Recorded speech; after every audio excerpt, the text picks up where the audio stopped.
Saúdo os irmãos com a paz de nosso Senhor e Salvador Jesus Cristo. Estamos aqui nesta manhã para cooperar com a nossa EBD, a convite do nosso secretário-geral, que nos fez o convite para trazer um pouco mais na verdade não trazer, mas participar, comentar sobre a lição que vamos estudar no próximo domingo, dia 17 de outubro, pois nesse domingo, na escola dominical, nós vamos estudar sobre a conversão de Saulo de Tarso. Então, eu queria somente ler o texto áureo, que encontra-se no capítulo 9, o versículo 3 e 4 de Atos. E indo no caminho, aconteceu que, chegando perto de Damasco, subitamente o cercou um resplendor de luz do céu, e caindo em terra, ouviu uma voz que lhe dizia: Saulo, Saulo, por que me persegues? Então, a conversão de Saulo está no capítulo 9. Saulo, nós já estudamos em lições anteriores que ele era um fariseu. O fariseu era um grupo religioso que existiu na época de Jesus, estudiosos, zelosos da lei, das escrituras. E também eles são importantes porque a sinagoga está relacionada com esse grupo. Eles criaram a sinagoga. Eles são os responsáveis pela sinagoga. E Paulo, ele era um líder religioso da seita dos fariseus, ou seja, do grupo religioso chamado fariseus. Muito bem. O capítulo 9, o versículo 3 e 4 diz: E indo no caminho, aconteceu que, chegando perto de Damasco, aqui nós já temos Paulo se dirigindo para a cidade de Damasco. Ele estava indo fazer o quê lá em Damasco? Ele pediu autorização do sumo sacerdote para poder prender os seguidores do caminho, ou seja, os seguidores de Jesus. Paulo acreditava que aquele ensinamento que os discípulos ensinavam não era um ensinamento ortodoxo, ou seja, não era puro, não estava de acordo com a lei judaica. Então, o intuito do apóstolo Paulo era exterminar, era acabar com aquele segmento. Então ele recebe carta, ele recebe autorização, carta branca para prender. Mas diz o texto também que ele respirava ameaças de morte, de assassinato. Ele também tinha poder para matar os seguidores de Jesus. Então ele está se dirigindo para Damasco, capital da Síria, onde havia muitos cristãos, muitos judeus naquela localidade. E diz o texto, ou seja, narra Lucas no seu livro, pois esse livro foi escrito por Lucas. Lucas também é o autor do terceiro evangelho. Então, nesse caso, Atos já vem a ser a segunda obra que ele está escrevendo, Nós sabemos que os evangelhos contam a história de Jesus e o livro de Atos conta a história da igreja. Então, o livro de Atos ele é um livro histórico. Por quê? Porque ele conta a história da igreja no seu início, no seu começo. Conta a história da igreja primitiva, né? Mostrando os atos dos apóstolos, as práticas dos apóstolos, principalmente os trabalhos missionários de Pedro e de Paulo. E Lucas, ele se converte pelo ministério do apóstolo Paulo, onde ele é também um companheiro do ministério do apóstolo Paulo. Então, ele indo para Damasco com o fim de prender. Só que no caminho para Damasco, ainda antes de chegar na cidade, ele teve uma visão. Veja bem, olha o que diz, subitamente, ou seja, uma coisa que aconteceu de repente. O que aconteceu de repente? Cercou um resplendor de luz do céu. E caindo em terra, Saulo, caindo em terra, ouviu uma voz que lhe dizia. O que é que essa voz dizia? E ele entendeu. Ele entendeu a voz, ele entendeu a linguagem. Então, o que é que a voz dizia para ele? Saulo, Saulo, por que me persegues? Aqui eu quero fazer uma referência a esse nome Saulo. Saulo equivale ao nome do primeiro rei de Israel, Saul. Então, Saul é o nome judeu do apóstolo Paulo. Assim como Saul, o primeiro rei de Israel, pertenceu à tribo de Benjamim, Paulo também era judeu da tribo de Benjamim. Lembrando que Jacó teve 12 filhos e esses se tornaram os patriarcas. Se formaram as tribos que vêm a ser a nação de Israel. E Paulo era um judeu da tribo de Benjamim. E nós vamos tratar nesse vídeo, falar sobre a sua conversão, como foi que se deu.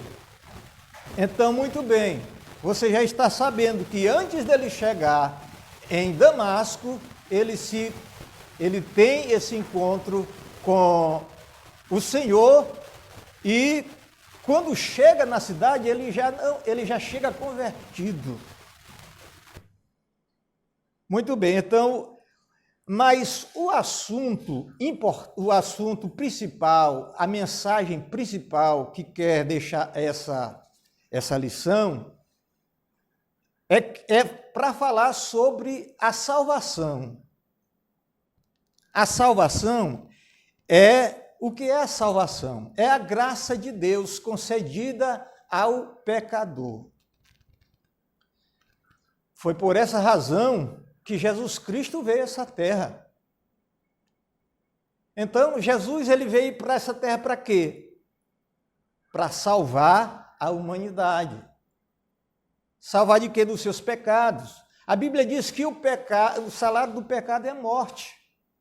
Depois que Paulo se converte, depois que ele já é um pregador do Evangelho, ele vai escrever na sua carta aos romanos que todos pecaram e destituídos ficaram da glória de Deus.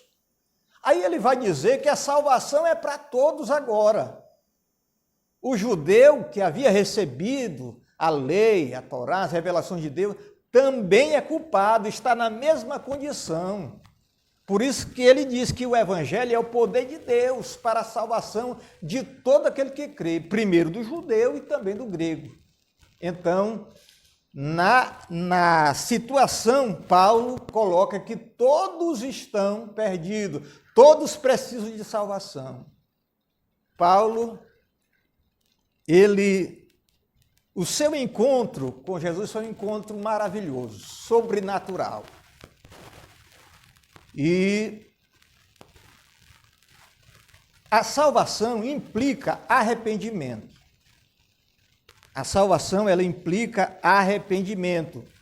Então, o que é arrependimento segundo a Bíblia? Segundo o Novo Testamento, arrependimento quer dizer disposição interior para mudar. Ou seja, quando Deus trabalha no ser humano, ele converte o homem na faculdade intelectual, na faculdade emocional e na faculdade da vontade. Então, o apóstolo Paulo ele foi transformado na esfera intelectual, porque a partir daquele momento ele passa a entender que ele é pecador. Ele tem a compreensão de que ele é pecador. E o primeiro passo para ser salvo é reconhecer que somos pecadores. Quando Paulo ele diz, Senhor, o que queres que eu faça? Eu me lembro de uma outra passagem, já com Paulo, convertido, servo de Deus, pregando o evangelho, quando ele está preso na cidade de Filipos. Ele fez um trabalho missionário maravilhoso ali naquele lugar, onde havia uma jovem possessa, endemoniada, e ele repreendeu aquele demônio. E as autoridades da cidade não gostaram e o prenderam. A Bíblia diz que eles apanharam com vara.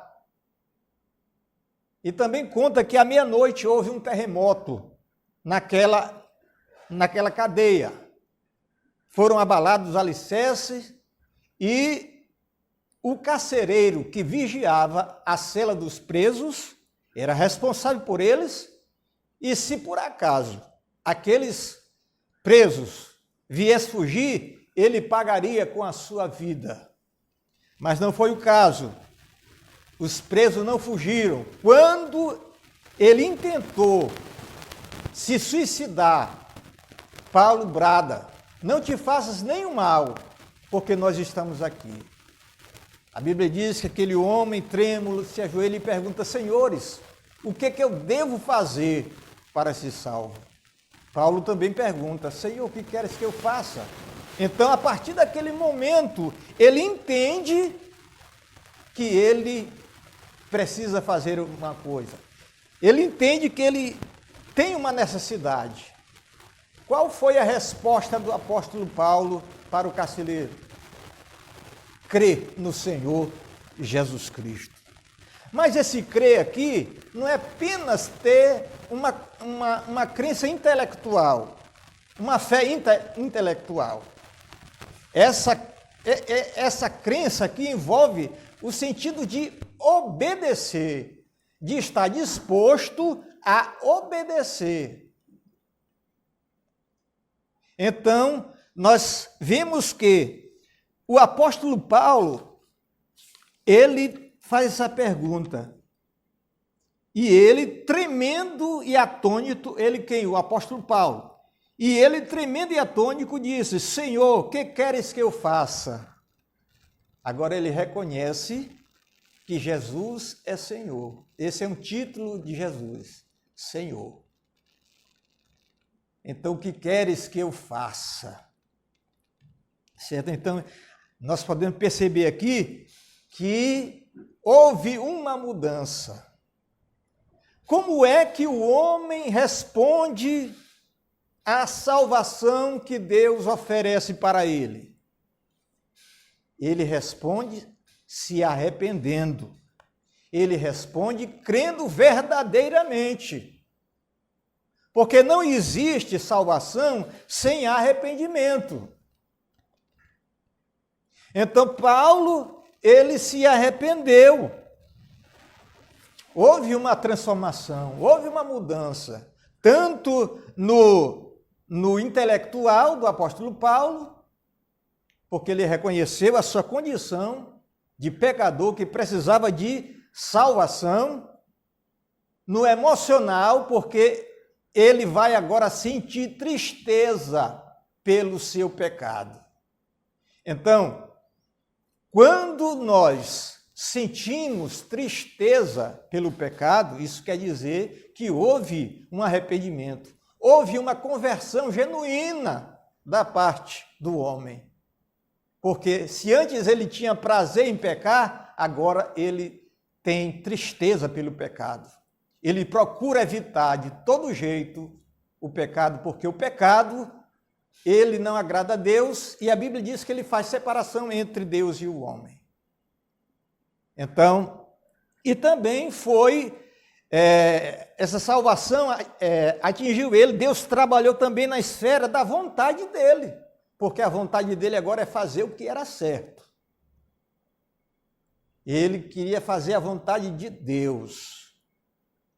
E essa conversão foi uma conversão verdadeira. Depois ele vai se tornar o maior pregador do cristianismo, o maior apologista, defensor da fé, do cristianismo. Depois de Cristo Jesus, ele é a pessoa mais importante. Não é que nós vamos desmerecer os demais, mas ele é o maior apologista do cristianismo. E então, o objetivo geral dessa lição que nós vamos estudar no próximo domingo é mostrar, né, compreender, é asseverar que a salvação é por meio da graça. Então, a salvação não é uma coisa que depende de mim, que eu decido ser salvo, não é coisa de homem. A salvação, ela é um ato da graça. E o que é isso? Nós sabemos que graça é favor imerecido de Deus. Então, eu não mereço, nós não merecíamos a salvação, mas um ato da graça, da misericórdia de Deus. Ele nos dá, sem nós merecermos, a salvação.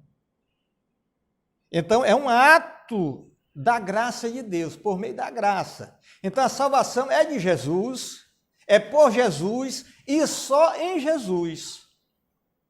Não existe salvação fora de Jesus. Então, crer em Jesus foi o que disse o apóstolo Paulo para aquele homem. Crer. Então é por meio da fé. A salvação é um ato da graça e por meio da fé, acompanhada de arrependimento. Porque sem conversão, sem arrependimento, não há salvação. Então, Paulo, que perseguia a igreja, que matava, e o pastor Hernandes Dias Lopes diz que Paulo era um serial killer, um assassino em série, e era mesmo, porque você pode ler que ele respirava ameaça de assassinato, de morte. Ele matava mesmo, mas ele teve um encontro com Jesus.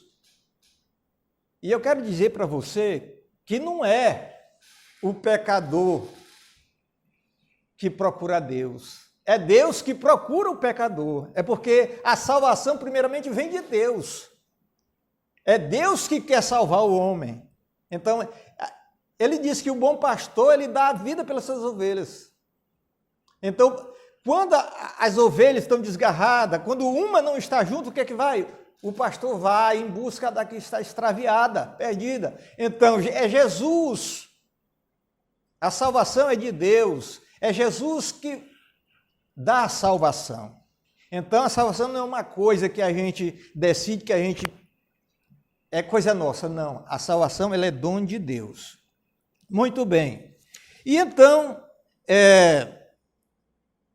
aqui nós vamos falar sobre a conversão, a doutrina bíblica da conversão, que é uma doutrina que nós chamamos de soteriologia, ou seja, a doutrina da salvação, certo? A doutrina bíblica da salvação, onde a convenção é bíblica também, porque não existe convenção sem arrependimento.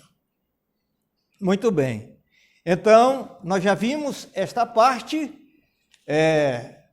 A conversão de Saulo promoveu uma transformação pessoal, como eu já disse, ele entendeu, ele compreendeu que era pecador, e também a conversão faz parte da doutrina bíblica da salvação. Então nós cremos que o homem pode ser salvo quando ele crê, quando ele se arrepende.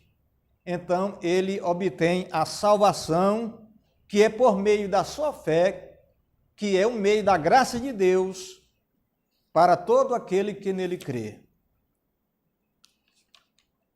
E, como eu disse, que a conversão, Deus trabalhou nas três esferas da vida de Paulo, que foi na esfera intelectual, porque ele tem compreensão, ele crê que é um pecador.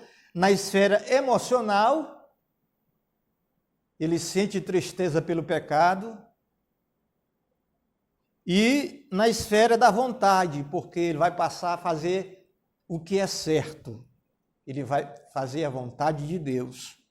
E nós sabemos que Paulo se tornou um grande pregador, um grande missionário, fundou muitas igrejas. E uma das cartas mais importantes que ele escreveu foi a Epístola aos Romanos. Essa carta é a mais teológica de todas, é a mais completa, é a mais expositiva no sentido doutrinário, de salvação.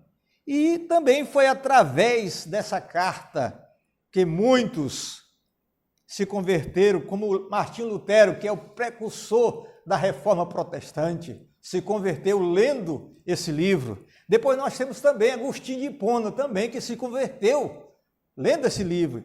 Também nós temos o caso de John Bunyan, que é o autor de O Peregrino, também se converteu lendo esse livro. E esse livro, essa epístola aos Romanos, ela está colocada como a primeira de uma série de outras epístolas.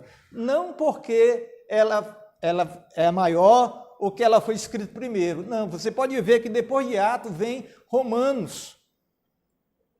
Mas o primeiro livro do Novo Testamento a ser escrito foi a primeira carta de Paulo aos Tessalonicenses. Mas ele foi colocado como a primeira das séries das epístolas por causa da sua importância doutrinária.